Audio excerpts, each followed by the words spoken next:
Video में लोग qualitative and quantitative analysis करने वाले एंड का बहुत इंपॉर्टेंट टॉपिक है। तो मैं एक क्वेश्चन एक्सपेक्ट कर सकते हो इस वीडियो से एंड बहुत तरीके से अच्छे तरीके से याद करा दूंगा तुम्हें एंड क्वेश्चन कैसे आएंगे सब कुछ। सो स्टार्ट करते हैं। सबसे पहला होता है क्वालिटेटिव एनालिसिस होता क्या है। मान लो मेरे पास हाथ में एक ऑर्गेनिक कंपाउंड है, अब इसमें कोई पर्टिकुलर एलिमेंट प्रेजेंट है या फिर नहीं है, ये कैसे पता लगाएंगे। This is your qualitative analysis. कोई पर्टिकुलर एलिमेंट या फिर ट्रेसेस उसके हैं या नहीं उस ऑर्गेनिक कंपाउंड में, this is your qualitative analysis ना। उसी में सबसे पहला मेथड आता है लिबिक्स मेथड। लिबिक्स मेथड क्या कहता है, भाई अगर तू हाथ में अगर ऑर्गेनिक कंपाउंड कोई लेगा, लेना नहीं है बट अगर ऑर्गेनिक कंपाउंड लेगा तो उसमें कार्बन या हाइड्रोजन प्रेजेंट है या नहीं मैं बता दूंगा। अब कैसे बताएगा, कहता है कि जब कोई भी अगर कोई ऑर्गेनिक कंपाउंड होगा ना तो उसमें अगर कुछ एलिमेंट है तो उस एलिमेंट की कुछ रिएक्शंस होती है, उससे पता लगा लोगी अच्छा अगर वो एंड प्रोडक्ट कुछ कलर या फिर कुछ टेस्ट या फिर कुछ स्मेल दे रहा होगा जिसकी वजह से वो पर्टिकुलर इनिशियल कंपाउंड वही रहा होगा, हमें पता चल जाता है। तो हम करते क्या है, कोई ऑर्गेनिक कंपाउंड है उसमें अगर कार्बन हाइड्रोजन प्रेजेंट होगा तो हम करेंगे क्या, सबसे पहले इसकी ऑर्गेनिक कंपाउंड की रिएक्शन करेंगे कॉपर ऑक्साइड के साथ। अगर उसमें कार्बन होगा तो कार्बन कन्वर्ट हो जाएगा CO2 में एंड हाइड्रोजन कन्वर्ट हो जाएगा वाटर में। तो तुम्हें अगर ऑर्गेनिक कंपाउंड में कार्बन हाइड्रोजन होंगे तो पता लग जाएगा कार्बन डाइऑक्साइड या वाटर की प्रेजेंस से ना। बट अब ये दिक्कत आती है कि ये कार्बन डाइऑक्साइड या वाटर है, ये कैसे पता लगाएंगे। तो उसके लिए भी कुछ टेस्ट है। हम क्या करेंगे, कार्बन इसके साथ कराए तो CO2 आ गया। अब ये CO2 है या नहीं ये कैसे प्रेजेंट पता लगाएंगे। दैट मीन्स हम कैल्शियम हाइड्रोक्साइड के साथ रिएक्शन जो कराएंगे तो क्या मिलेगा, कैल्शियम कार्बोनेट मिलेगा जो कि मिल्की होता है कंपाउंड। एंड उसकी रिएक्शन अगर एक्सेस CO2 के साथ करा देंगे तो तुम्हारा कैल्शियम बाइकार्बोनेट आता है जो कि सॉल्युबल होता है। तो यहाँ से पता लगा लेंगे वो CO2 था। यहाँ पिक्चर्स मैंने ऐड ऑन कर दिया, अब देख सकते हो, ठीक है ना। नेक्स्ट बात करते हैं वाटर है या नहीं, ये कैसे पता लगा। यार पानी तो पता लगा सर पी के, भाई कुछ पानी की जगह कुछ और हुआ तो ठीक है, पानी की जगह कुछ और दिक्कत हो सकती है, कार्सिनोजेनिक हुआ कुछ और प्रॉब्लम। तो हम क्या करेंगे यहाँ पर वाटर, जब ये वाटर बना होगा तब वाटर की रिएक्शन आप क्या करेंगे, कॉपर सल्फेट के साथ करेंगे। अब ये कॉपर सल्फेट के साथ जब वाटर की रिएक्शन होती है तो क्या बनता है जानते हो, CO4.5H2। ये वाटर का 5 डिहाइड्रेशन मॉलिक्यूल्स इस तरह लग जाते हैं एंड ये ब्लू एट्रॉल कंपाउंड होता है। क्या होता है, ब्लू एट्रॉल। ये ब्लू कलर का दिखता है जिससे हमें पता लगा सकता है कि अच्छा कॉपर सल्फेट में पानी डाला होगा तभी ये चीज़ बनती है। दैट मीन्स जो तुम्हारा इनिशियल कंपाउंड जो तुमने डाला है दैट वाज पानी वाली, ठीक है ना। नेक्स्ट आता है that is phosphorus sulphur nitrogen halogen का टेस्ट होता है जिसे हम लसीन्स टेस्ट भी कहते हैं। अब इसको याद कैसे रखोगे, याद कैसे रखना है, देखो क्या बोलेंगे, लसीन के टेस्ट में प्यार से नजरें एक्स्ट्रा चमकी। मतलब लसीन का जब हम टेस्ट करने गए थे ना तो प्यार से नजरें एक्स्ट्रा चमक गई। कैसे याद रखोगे, लसीन वाले टेस्ट में phosphorus sulphur nitrogen and extra से तुम्हारा हैलोजन। आई होप याद हो गया होगा। नाउ अब हम करते क्या है, कोई पर्टिकुलर कंपाउंड में सबसे पहले हम क्या करते हैं, लसीन एक्सट्रैक्ट बनाते हैं। लसीन एक्सट्रैक्ट कैसे बनाते हैं, हमारे पास नाइट्रोजन है तो नाइट्रोजन के लिए लसीन एक्सट्रैक्ट बनता है सोडियम साइनाइड। कैसे करेंगे, कार्बन होगा, नाइट्रोजन होगा एंड सोडियम की रिएक्शन जब होगी तो क्या बनता है, NaCN बनेगा। तो अब ये NaCN बना है तो यहाँ से क्या होगा, Na+NCN-। अब ये साइनाइड आयन जो है, अब ये तुम्हारा साइनाइड बन चुका है, NaCN जो कि लसीन एक्सट्रैक्ट है उसमें से साइनाइड आयन तुम्हें मिलेगा। अब ये साइनाइड आयन की जब हम रिएक्शन कराते हैं Fe2+ के साथ तो तुम्हें क्या देता है, FeCN6 4 नेगेटिव देता है। अब इसी की रिएक्शन जो Fe3+ के साथ कराओगे तुम्हारा Fe4 FeCN6 3 and dot H2 बनता है जो कि टर्मिनल फ्लू या फिर क्वेश्चन फ्लू होता है। क्या पता लगा भैया, आप अगर NaCN होगा तो वहाँ से साइनाइड आयन होगा, उसकी रिएक्शन जो पहले Fe2+ देन उसके बाद Fe3+ के साथ कराओगे, जो आपका आखिरी में जो कंपाउंड होगा इस तरीके का दिखेगा एंड इसका कलर क्वेश्चन ब्लू आ रहा होगा। तो मतलब आपको समझ जाएगा okay that was the initial compound क्या रहा होगा, नाइट्रोजन रहा होगा, उसकी प्रेजेंस आपने चेक कर ली। तो यहाँ पर इंपॉर्टेंट क्वेश्चन यहाँ हो सकता है कि यहाँ पर टर्मिनल फ्लूस का स्ट्रक्चर क्या होता है एंड उसमें ऑक्सीडेशन स्टेट क्या हो सकती है। अब याद रखना जो बाहर होता है, बाहर जो Fe होता है उसकी ऑक्सीजन स्टेट +3 होती है एंड अंदर वाली की Fe+2 होता है एंड साइनाइड में 6 होते हैं, ठीक है, साइनाइड 6 होते हैं, ठीक है ना। नेक्स्ट आता है हैलोजन कैसे पता लगाओ। तो हैलोजन की सबसे पहले क्या करना है, लसीन एक्सट्रैक्ट बनाओ। तो लसीन एक्सट्रैक्ट कैसे बनाएंगे, जो हैलोजन होगा उसकी रिएक्शन कराएंगे सोडियम के साथ तो क्या बनता है, NaX बन जाएगा। अब NaX बन गया दैट मींस NaCl या फिर NaBr की बन चुका हो। अब यहाँ से उसका X- उठाओ, X- क्या हो जाएगा, क्लोरीन ब्रोमीन एंड आयोडाइन। अब उसकी रिएक्शन क्या कराते हैं, सिल्वर नाइट्रेट के साथ जब रिएक्शन कराते हैं, सिल्वर नाइट्रेट के साथ रिएक्शन कराएंगे तो क्या बनेगा, उससे कंपाउंड AgX बनता है, AgCl AgBr एंड AgI बनेगा। अब AgCl AgBr AgI की जो कलर्स होंगे उससे आप पता लगा सकते हो कि वो कंपाउंड इनिशियल क्या रहा होगा। अगर मान लो AgI रहा होगा तो उसका कलर डार्क येलो या फिर येलो, उस तरह आप पता लगा सकते हो, ठीक है। उसके कलर से आपको पता लगा AgCl AgBr या AgI है ना। अगर हम बात करते हैं सल्फर के लिए, तो सल्फर के लिए क्या होता है, सल्फर के लिए हम सबसे पहले कहते हैं कि सल्फर की रिएक्शन पहले हम कराएंगे सोडियम के साथ तो क्या बनेगा, लसीन एक्सट्रैक्ट बनेगा जो कि होगा Na2S। अब Na2S बन गया तो यहाँ पर सल्फर H2- में होगा, ठीक है। अब ये H2- में है, अब ये H2- बन चुका है दैट मीन्स ये लसीन एक्सट्रैक्ट हो चुका है ना। अब ये पर्टिकुलर H2- है या नहीं ये कैसे पता लगा, हम क्या करते हैं Pb2+ के साथ रिएक्शन कराएंगे, वो बनता है PbS लेड सल्फेट बन जाएगा जो कि तुम्हारा ब्लैक कलर का होता है, तुम्हें पता लग जाएगा that was H2- only. And second test इसी का आता है सोडियम नाइट्रोक्साइड टेस्ट। हम क्या करते हैं H2- टेस्ट कराते हैं Na4 FeCN5 NO के साथ। तो क्या होगा, यहाँ पर सल्फर यहाँ पर चला जाएगा एंड इसी पर्टिकुलर कंपाउंड की अगर ये होगा तो इसकी अगर ये कंपाउंड बना होगा तभी तुम्हारा क्या H2- होगा। तो ये सोडियम नाइट्रोक्साइड टेस्ट होता है नेक्स्ट आता है, अगर तुम मान लो तुम्हारा सल्फर, कार्बन, नाइट्रोजन तीनों साथ में प्रेजेंट हो, सल्फर, कार्बन, नाइट्रोजन तीनों साथ में प्रेजेंट हो, तो क्या कैसे पता लगाओगे? तो उसके लिए सबसे पहले क्या होगा, सबसे पहले फिर से आप लसीना स्टार्ट बनाओ तो क्या बनेगा, यहाँ पर लसीना स्टार्ट बनता है NaCN बनता है। अब NaCN बना तो यहाँ पर क्या मिलेगा, HCN नेगेटिव आपको मिलेगा। अब HCN नेगेटिव जो आयन बना है, अब इसकी रिएक्शन Fe3+ के साथ करोगे तो क्या बनेगा, FeSCN होल थ्राइस बनेगा, जो कि एक ब्लड ग्रेड कंपाउंड होता है। तो आपको पता लग जाएगा okay that was initial compound जो आपने लिया होगा वो NaCN ही रहा होगा काइंड ऑफ, ठीक है। नेक्स्ट टेस्ट आता है फॉस्फोरस के लिए। अब भाई फॉस्फोरस के लिए क्या करेंगे, फॉस्फोरस के लिए सबसे पहले हम बनाते हैं H3O4 बनाते हैं। कैसे बनता है लेक्सिन एक्सट्रैक्ट, हम इसके लिए पहले Na2O2 के साथ रिएक्शन लगाते हैं जो कि PO4 3 नेगेटिव बनाता है, फिर उसके नाइट्रिक एसिड के साथ रिएक्शन में H3PO4 बनाएगा ना। अब ये H3PO4 बना दिया, अब इसी की टेस्ट कराएंगे। क्या कराएंगे, इसकी रिएक्शन कराते हैं अमोनियम मॉलिब्डेट के साथ। अमोनियम मॉलिब्डेट तुम्हारा इस तरह दिखता है एंड इसकी रिएक्शन नाइट्रिक एसिड के प्रेजेंस में ये बनाएगा तुम्हारा अमोनियम फॉस्फोमोलिब्डेट बनता है जो कि कैनल येलो कंपाउंड होता है एंड इसकी प्रेजेंस से तुम्हें पता लग जाएगा कि इनिशियली वो कंपाउंड क्या रहा होगा, फॉस्फोरस रहा होगा, ठीक है। याद रखना है इसमें NH4 3 एंड देन ये 3 4 12, ठीक है, ammonia NH4 and then PO4 dot 12 ठीक है, अमोनियम फॉस्फोमोलिब्डेट जो कि येलो कलर में होगा। नाउ नेक्स्ट आता है तुम्हारा क्वांटिटेटिव एनालिसिस। क्वांटिटेटिव एनालिसिस का मतलब क्या है, कोई पर्टिकुलर ऑर्गेनिक कंपाउंड है वो कितना परसेंटेज प्रेजेंट है, हमने देखा वो प्रेजेंट है, हमें पता चल जाएगा अब ये कितना परसेंटेज उस पर्टिकुलर एलिमेंट का प्रेजेंट है, वही तुम्हारा क्वांटिटेटिव एनालिसिस में आता है, ठीक है ना। अब कितना है ये कैसे पता लगाएंगे, तो मैं तुमको बेसिक पहले बताता हूँ कैसे कैसे निकालते हैं इसका बेसिक स्ट्रक्चर। मान लो मैं तुमको कहूँ कि तुम्हारे पास मान लो CO2 है, वो CO2 की ओके वेट मिनट, मान लो तुम्हारे पास कार्बन है, ठीक है, वो किस में कन्वर्ट होगा, CO2 में कन्वर्ट होगा, पक्का ना। अगर मैं कहूँ तो हमारे पास अगर 44 ग्राम मैंने कार्बन डाइऑक्साइड लिया तो उसमें से कितना ग्राम तुमको कार्बन मिलता है, 12 ग्राम कार्बन मिलता है मेरे को, ठीक है यार ना। अगर मैं कहूँ 1 ग्राम CO2 लूँ तो कितना मिलेगा, कितना ग्राम कार्बन मिलेगा, 12/44 ग्राम आप तुमको कार्बन मिल रहा होगा ना। अगर मैं कहूँ मैं तुमको W1 CO2 लूँ, मतलब W1 वेट ऑफ मतलब 1 ग्राम नहीं होगी, मैं अगर मान लो 122 ग्राम अगर CO2 ले रहा हूँ तो उसमें कितना कितना कार्बन प्रेजेंट होगा, तो क्या करोगे तुम यहाँ पर 12/44 मल्टीप्लाई बाई W1 कर दोगे, weight W1 is your weight of कितना CO2 तुम्हें है तुम्हारे पास ना। अब देखो यार कोई तुम्हारे पास ऑर्गेनिक कंपाउंड होता है तो कोई ऑर्गेनिक कंपाउंड जो होगा वो क्या होगा, उस ऑर्गेनिक कंपाउंड में अगर कार्बन होगा तो किसमें कन्वर्ट होगा, कार्बन डाइऑक्साइड में। अब वो कार्बन डाइऑक्साइड में कन्वर्ट हो चुका है तो उसके बाद कितना कार्बन है वो निकाल सकते हो तुम। तो हम क्या करेंगे, कार्बन CO2 में कन्वर्ट होता है, हाइड्रोजन H2O में कन्वर्ट होता है, तो हम निकालेंगे ऐसे।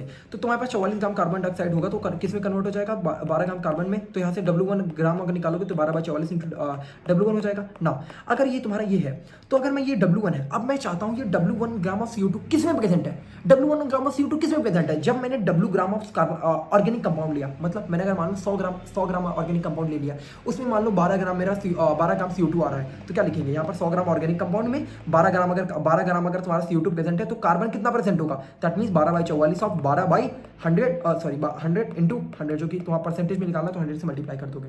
आई होप समझ गए होगे तुम इस चीज़ को।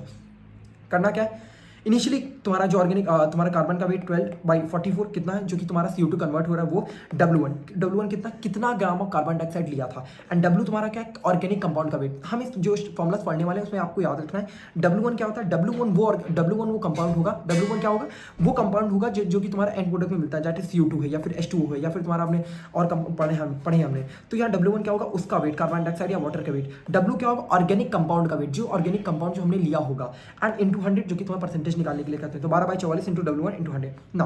अगर आप देखोगे इसी तरह आपको ये फॉर्मुला बनाना है, कैसे बनाओगे, तो ये देखो आपको क्या होता है, अगर आप 18 ग्राम वाटर होगा, 18 ग्राम वाटर होगा तो उसमें कितना हाइड्रोजन होगा, दैट इज 2 ग्राम। तो कैसे पता लगाओगे, 2 अपॉन में 18 यहाँ पर W या फिर W12 क्या होगा, दैट मीन्स कितना तुमने वाटर लिया है, दैट मीन 18 ग्राम है या फिर 20 ग्राम 50 ग्राम जो भी है वाटर का कितना वेट है वो, अपॉन में W क्या ऑर्गेनिक कंपाउंड का वेट इंटू 100। तो यहाँ से तुम पता लगा सकते हो कितना कार्बन है, हाइड्रोजन की परसेंटेज है। मैं यहाँ पे देख सकता हूँ on complete combustion of 0.25 gram of organic compound, तो आपके पास क्या है 0.25 ऑर्गेनिक कंपाउंड है, तो यहाँ पर क्या लिखोगे 0.25 ऑर्गेनिक कंपाउंड यहाँ पर आ गया, एंड तुम्हारे पास क्या 0.2 ग्राम ऑफ CO2 में मतलब 0.25 ग्राम ऑर्गेनिक कंपाउंड में आपको 0.2 ग्राम ऑफ CO2 मिल रहा है, तो यहाँ पर इसका 0.2 W1 आ गया एंड CO आपका ये हो गया 0.25 ऑर्गेनिक कंपाउंड का। इस तरीके से फॉर्मुला बेस्ड क्वेश्चन आते हैं, आपको ये याद रखना है। मैंने बता दिया जो प्रेजेंट है पर्टिकुलर एलिमेंट का वेट, आपको क्या करना है मैं बताता हूँ, पर्टिकुलर एलिमेंट का वेट डिवाइडेड बाई एंटायर उस पर्टिकुलर जो कंपाउंड उसमें मिल रहा, मान लो CO2 में आपको C मिल रहा है तो आपको CO2 का वेट रखना पड़ेगा यहाँ पर, ठीक है ना, मल्टीप्लाई बाई कितना उस ऑर्गेनिक जो आपने मतलब क्या नाम है जो CO2 है, तो CO2 कितना ग्राम है, CO2 कितना ग्राम है, ना कि CO2 का वेट, कितना CO2 है उसका वेट अपॉन में ऑर्गेनिक कंपाउंड का वेट इंटू 100, यही आपको बेसिक फॉर्मूला सब में लगाना है, ठीक है। अब इसी तरीके से आपका नेक्स्ट मेथड आता है ड्यूमास मेथड। ड्यूमास मेथड क्या होता है, आपको नाइट्रोजन का कितना क्वांटिटी है उसका पता लगाने के लिए करते हैं। हम करते क्या है, जो भी हमारा ऑर्गेनिक कंपाउंड होगा उसकी रिएक्शन हम कराते हैं किसके साथ, कॉपर ऑक्साइड के साथ। तो हमारे पास यहाँ पर N2 बनता है, ऑक्साइड ऑफ नाइट्रोजन होंगे, कॉपर ऑक्साइड के साथ रिएक्शन N2 बनेगा। अब ये N2 है कितना, ये कितने लगाता है पता लगाते हैं, ठीक है। नाउ हमें ये फॉर्मूला याद रखना होगा, फॉर्मूला बेसिक क्वेश्चन आते हैं। करेंगे क्या, सबसे पहले हम real gas equation kind of लगाएंगे। रियल गैस क्या बता रहा हूँ, हाइड्रल गैस इक्वेशन लगानी है, ठीक है। तो हम क्या करेंगे, पी, अब यहाँ पर ये फॉर्मूला देखो, ये इस तरह लगाना है, ये है क्या एक्जैक्टली फॉर्मूले में, that is P minus P1 upon T1 V1 into P2 into V2 into T2, ठीक है। इस पर्टिकुलर फॉर्मूले से आपको V2 निकालना है, V2 निकालना। अब ये V2 क्या है, V2 कुछ पर्टिकुलर वॉल्यूम है किसका, STP कंडीशन पे, ठीक है। एंड जो तुम्हारा P है pressure of moist gas, P तुम्हारा एक्वेस्टेंशन, V1 volume, T temperature, and ये तुम्हारी ये है, ये स्टैंडर्ड टेम्परेचर प्रेशर है। मैं तुम्हें क्वेश्चन से समझाता हूँ ये यूज़ कैसे करना है। देखो क्या बोला है, 0.16 ग्राम ऑफ ऑर्गेनिक कंपाउंड। आप यहाँ पर मैं बता दूँ, आप क्या करोगे, यहाँ से V2 निकालना है, V2 निकाल के इस फॉर्मूले में सब्स्टिट्यूट करना है, ठीक है। V2 निकाल के इस फॉर्मूले में सब्स्टिट्यूट करना है। तो क्या करोगे, सबसे पहले क्या 0.16 ग्राम ऑफ ऑर्गेनिक कंपाउंड है, दैट मीन जो तुम्हारा W है, ये तुम्हारा जो W होता था क्या था फॉर्मूले में, W हमेशा क्या होता है, ऑर्गेनिक कंपाउंड का वेट, दैट इज क्या होता है 0.16, तुम्हारा W1 है, ठीक है। अब मुझे अगर V2 पता लगाऊंगा तो मुझे नाइट्रोजन की परसेंटेज पता चल जाएगा। अगर मैंने यहाँ से V2 निकाल लिया तो मुझे नाइट्रोजन की परसेंटेज निकल जाएगी, और V2 यहाँ से निकालना है, ठीक है। अब देखो क्या बोला, ड्यूमास मेथड से बोला, मतलब ये फॉर्मूला वाला आ चुका है। 46 ऑफ नाइट्रोजन, ठीक है, 46 ऑफ नाइट्रोजन तुम्हें पता लगाना है, ठीक है। तो यहाँ पर वॉल्यूम यहाँ पर गिवन है, वॉल्यूम क्यूबिक सेंटीमीटर, तुम्हारा वॉल्यूम गिवन है किसका, N2 का, ठीक है। वॉल्यूम गिवन है N2 का, कब गिवन है, दैट मीन्स ये तुम्हारा गिवन है major over estimate 15 degree Celsius, मतलब पर्टिकुलर प्रेशर टेम्परेचर की बात होनी स्टार्ट हो गई। अगर पर्टिकुलर प्रेशर टेम्परेचर की बात होगी तो यहाँ पर तुम्हारी इसकी बात कर रहा है, दैट मीन्स यहाँ से तुम कह सकते हो V1 तुम्हारा कितना है 46 cc क्यूबिक सेंटीमीटर है। क्यों, क्योंकि यहाँ पर इसने बोल दिया कि इस पर्टिकुलर टेम्परेचर पे, क्या बोला है, इस पर्टिकुलर टेम्परेचर पे कितना 15 डिग्री सेल्सियस पे ना, तो यहाँ से तुम्हारा V1 आ गया। Now measured over H 15 degree Celsius, मतलब यहाँ पे T1 कितना, T1 तुम्हारा 15 डिग्री सेल्सियस है, ठीक है। नाउ हमें बताना है at a pressure of 755 mg, मतलब तुम्हें जो प्रेशर है, जो किस प्रेशर पे, दैट इज 755 mg वाले प्रेशर पे तुम्हें बताना है, मतलब है ये चीज़, ठीक है। नाउ अब ये नाइट्रोजन की परसेंटेज निकालनी, तो क्या करोगे, सबसे पहले हमें क्या करना है, हमें करना है बेसिक सी चीज़, क्या, दैट इज ये फॉर्मूला हमें लगाना है। कैसे लगाएंगे, तो फॉर्मूला क्या होता है, that is P minus P1 upon में T1 इंटू V1 अपॉन में P2 V2, ठीक है, यही चीज़ लगानी है। तो देखो P2 क्या है, what is P2, P2 is your standard pressure, that is कितना होता है, दैट इज 765 mg। V2 कितना है, V2 तो हमें निकालना है। T2 कितना होता है, T2 होता है स्टैंडर्ड का टेम्परेचर, दैट इज 273 केल्विन। अगर हम बात करेंगे अब P, अब ये P माइनस P1, अब ये P क्या है, P तुम्हारा क्या है, प्रेशर कितना है, प्रेशर उस टाइम पे कितना था, दैट वाज तुम्हें गिवन है 755। एंड P1 क्या होता है, P1 होता है एक्वेस्टेंशन तुम्हें क्वेश्चन में गिवन है, दैट इज 15।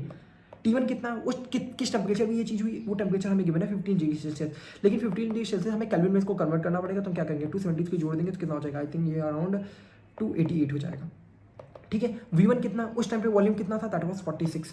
तो अब यहाँ से आप क्या निकालोगे, V2 यहाँ से निकालोगे। इस पर्टिकुलर फॉर्मूले में क्या बाकी है, ये V2 ही तो बाकी है। अब यहाँ से आपको V2 मिल जाएगा। अब ये V2 निकाल के डायरेक्टली इस फॉर्मूले में सब्स्टिट्यूट कर दोगे तो आपका क्या आ जाएगा, क्या जाएगा, परसेंटेज ऑफ नाइट्रोजन। ये ड्यूमास मेथड से होता है।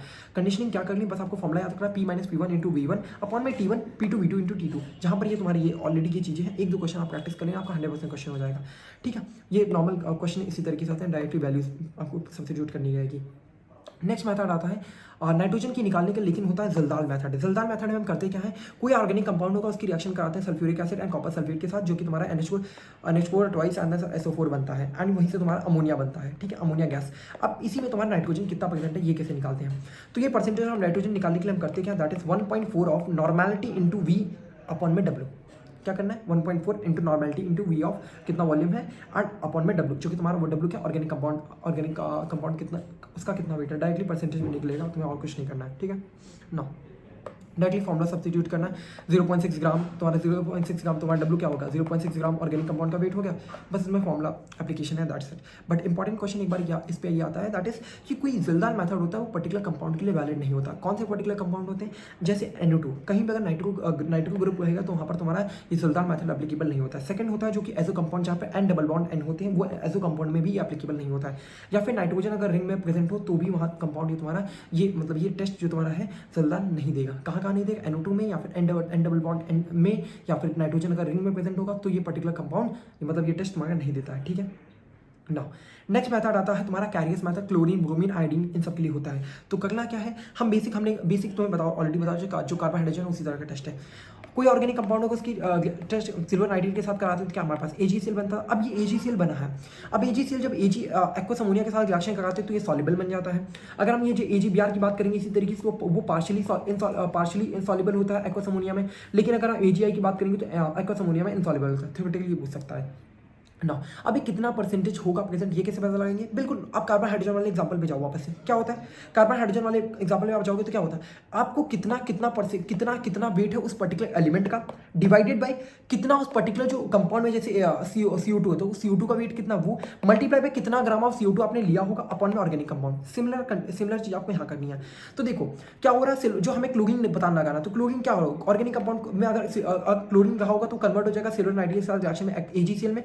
तो क्या करेंगे, सबसे पहले क्या रखेंगे कितना, तो कंपाउंड तुम्हें किसकी प्रेजेंस निकालनी, क्लोरीन कितना प्रेजेंट है वही निकालना। तो क्या करोगे, क्लोरीन का वेट दैट इज 30.5 अपॉन में उस पर्टिकुलर क्लोरीन किस में प्रेजेंट है, क्लोरीन किस में प्रेजेंट है AgCl में प्रेजेंट है, तो AgCl का वेट कितना हो जाएगा 143.5। अब यहाँ पर क्या होगा, W1 क्या हो जाएगा, W1 will be your weight of what, कितना AgCl तुम्हारा है अपॉन में W ऑर्गेनिक कंपाउंड का वेट इनटू 100। तो ये तुम्हारा हो गया क्लोरीन का निकालेंगे, इसी तरह ब्रोमीन का निकाल सकते हो, इसी तरह आयोडीन का निकाल सकते हो। ऊपर क्या होता है, ऊपर होता है तुम्हारा पर्टिकुलर ब्रोमीन या फिर आयोडीन या फिर क्लोरीन का वेट, एंड जो नीचे क्या होता है, नीचे होता है AgBr AgCl उन सब का वेट, एंड जो W1 होगा कितना AgCl या AgBr आपने लिया होगा। आई होप तुम्हें चीजें क्लियर होगी, बस फॉर्मुला बेस्ड चीजें आती हैं, ठीक है ना। नेक्स्ट मेथड आता है सल्फर के लिए। सल्फर के लिए भी क्या करेंगे, ऑर्गेनिक कंपाउंड होगा उसके Na2O2 के साथ रिएक्शन करेंगे सल्फ्यूरिक एसिड एंड देन तुम्हारा BaCl2 के साथ कराने में बेरियम सल्फेट बनता है। तो क्या करेंगे, अभी तुमको मान लो इसी क्वेश्चन में तुमको समझाता हूँ। देखो मान लो बेरियम सल्फेट है, तो बेरियम सल्फेट इसका फॉर्मुला कैसे निकालोगे, बेरियम सल्फेट का में बेरियम सल्फर की प्रेजेंट कितनी होगी, तो क्या करोगे, सबसे पहले सल्फर का वेट लिखोगे। सल्फर का वेट कितना होगा 32। अब ये पूरे बेरियम सल्फेट का वेट कितना होता है, दैट इज 233। अब ये आ गया, अब क्या होगा, अब लिखेंगे ऊपर W1 क्या होगा, कितना ग्राम ऑफ बेरियम सल्फेट या कितना ग्राम ऑफ बेरियम सल्फेट तुमने लिया होगा अपॉन में W ऑर्गेनिक कंपाउंड का वेट इनटू 100। ये तुम्हारा होगा सल्फर की परसेंटेज निकालने का फॉर्मुला। चीजें याद रखनी है कि आप याद रखिएगा। एक और चीज है इसमें थ्योरेटिकली भी पूछ सकता है कि अच्छा होता है ये सल्फर तुम्हारा कैसे, सल्फर के प्रेजेंस में टेस्ट कौन सा टेस्ट कराते हैं, ऑर्गेनिक कंपाउंड Na2O2 कराते हैं, सल्फ्यूरिक एसिड बनता, फिर BaCl2 के साथ तुम्हारा BSO4 बनता, उसमें तुम्हारा सल्फर निकालते हैं हम, ठीक है। कैरियस मेथड तुम्हारा फॉस्फोरस के निकालने की, फॉस्फोरस कितना परसेंटेज तुम्हारा प्रेजेंट होगा। तो हम करते क्या, जो ऑर्गेनिक कंपाउंड होगा उसकी MgSO4 के साथ रिएक्शन कराते हैं, तुम्हारा मैग्नीशियम अमोनियम फॉस्फेट बनता है, एंड उसके बाद में जो तुम्हारा एंड प्रोडक्ट बनता है दैट इज योर Mg2P2O7। ये एक्जैक्टली क्वेश्चन एक बार आया हुआ है, क्या तुम्हारा फॉस्फोरस की प्रेजेंस, फॉस्फोरस जो प्रेजेंट है निकालने के लिए जो आप टेस्ट करते हो तो उसमें एंड प्रोडक्ट क्या बनता है, Mg2P2O7 बनता है। अब इसी पर्टिकुलर ऑर्गेनिक कंपाउंड को आप उठाओगे एंड इसमें आप फॉस्फोरस बताओगे, तो कैसे निकलेगा, फॉस्फोरस का वेट कितना हो जाएगा 62 अपन Mg2P2O7 का एक्जैक्टली, और कितना वेट होता है ऑर्गेनिक का मतलब, तो कितना होता है 222 मल्टीप्लाई बाय W1 कितना, इसी पर्टिकुलर कितना ग्राम लिया गया है, एंड W क्या हो जाएगा, कितना ऑर्गेनिक कंपाउंड का वेट है इनटू 100, ठीक है। अब इसी में तुम्हारा सबसे पहला हो गया कैरियस मेथड से। सेकंड मेथड इसी में आता है, दैट इज ये तो हमने बना लिया। सेकंड मेथड होता है ऑर्गेनिक कंपाउंड का रिएक्शन कराते हो नाइट्रिक एसिड NH3PO4 के साथ, एंड ये जो कैनिंग येलो कंपाउंड बनता है उस कैनिंग येलो कंपाउंड में कितना है, तो क्या करेंगे, फॉस्फोरस का तुम्हारा फॉस्फोरस का वेट अपॉन में 18778 इंटायर ऑर्गेनिक कंपाउंड का वेट, W1 कितना ये तुम्हारा है, एंड W ऑर्गेनिक कंपाउंड का वेट इनटू 100। मैं ये 187 जो ऑर्गेनिक कंपाउंड बार बार बोलते हुए इसका मतलब है कि जो पर्टिकुलर जो तुमने स्पीशीज ली इसका कितना वेट, इसका तुम्हारा मॉलिक्यूलर वेट कितना आ रहा है, ठीक है। एंड ठीक है, I think everything is clear. And ये सारे पंकज सर के नोट्स हैं, मैंने उसी से लिए हैं, एंड देख सकते हो मैं तुम्हें नोट्स डिस्क्रिप्शन में दे दूँगा, एंड इसको एक बार रीड करना है डायरेक्टली, एक बार कुछ प्रॉब्लम प्रैक्टिस कर लेना इसके ऊपर, ठीक है।